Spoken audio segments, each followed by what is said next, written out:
गेल्या 2 महिन्यांपासून थांबलेला हप्ता आता एकत्र मिळणार असल्याची मोठी चर्चा सुरू झालीये आणि याच दरम्यान आणखी एक मोठी माहिती समोर आलीये। तब्बल 66 लाख महिला या योजनेतून अपात्र ठरल्याचं सांगितलं जात आहे। नेमकं काय घडलंय? मार्च आणि एप्रिलचे पैसे कधी येणार? कोणाच्या खात्यात पैसे येतील आणि कोणाला यावेळी लाभ मिळणार नाही?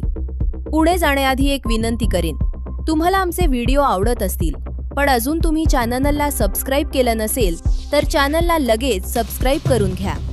मुख्यमंत्री माझी लाडकी बहीण योजना ही राज्य सरकारची सर्वात चर्चेत असलेली योजना मानली जाते।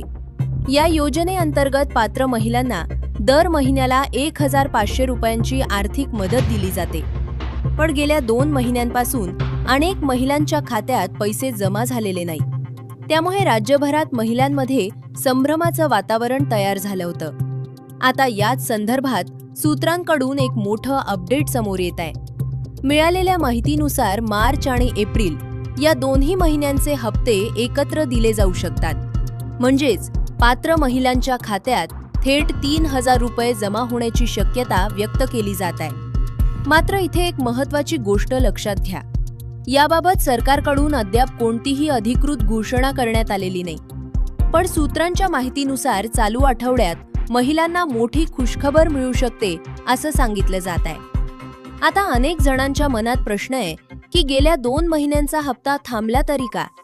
तर यामागचं मुख्य कारण म्हणजे पडताळणी प्रक्रिया। सरकारच्या निदर्शनास आलं होतं की काही अपात्र महिला देखील या योजनेचा लाभ घेत आहेत। त्यानंतर सरकारनं संपूर्ण योजनेची अंतिम पडताळणी सुरू केली होती। एप्रिल अखेर ही प्रक्रिया पूर्ण झाल्याची माहिती समोर आलीये आणि याच पडताळणीनंतर एक मोठा आकडा समोर आलाय। तब्बल 66 लाख महिला या योजनेसाठी अपात्र ठरल्याचं सांगितलं जात आहे। त्यामुळे आता या महिलांना पुढील हप्ता मिळणार नसल्याची शक्यता आहे। पडताळणीनंतर आता राज्यात सुमारे 1,77,00,000 महिला पात्र ठरल्या असल्याची माहिती समोर आलीये। म्हणजे पुढील आर्थिक मदत फक्त या महिलांच्या खात्यात जमा केली जाऊ शकते। मात्र अनेक महिलांमध्ये आता चिंता निर्माण झालीये, कारण आपलं नाव पात्र यादीत आहे की नाही हा प्रश्न अनेकांना पडलाय। जर एखाद्या महिलेचं नाव अंतिम पडताळणीत अपात्र ठरलं असेल तर तिच्या खात्यात पुढील पैसे जमा होणार नाही। मात्र महिलांना नेमक्या कोणत्या कारणांमुळे अपात्र ठरवलं गेलं याबाबत अधिकृत माहिती अद्याप स्पष्ट नाही। दरम्यान या पडताळणीमुळे सरकारवरील आर्थिक भार देखील कमी होणार असल्याचं सांगितलं जात आहे।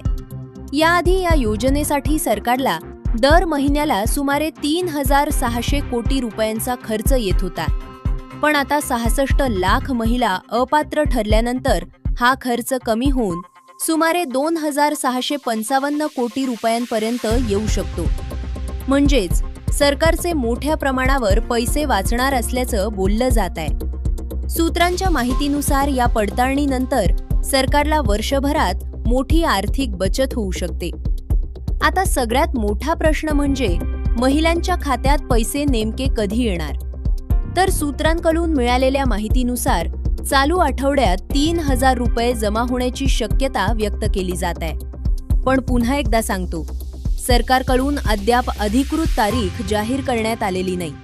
त्यामुळे महिलांनी कोणत्याही अफवांवर विश्वास ठेवू नये आणि फक्त अधिकृत अपडेटची वाट पाहावी। सरकारकडून अंतिम घोषणा झाल्यानंतरच संपूर्ण चित्र स्पष्ट होणार आहे। त्यामुळे पुढील काही दिवस या योजनेसाठी खूप महत्त्वाचे ठरणार आहेत।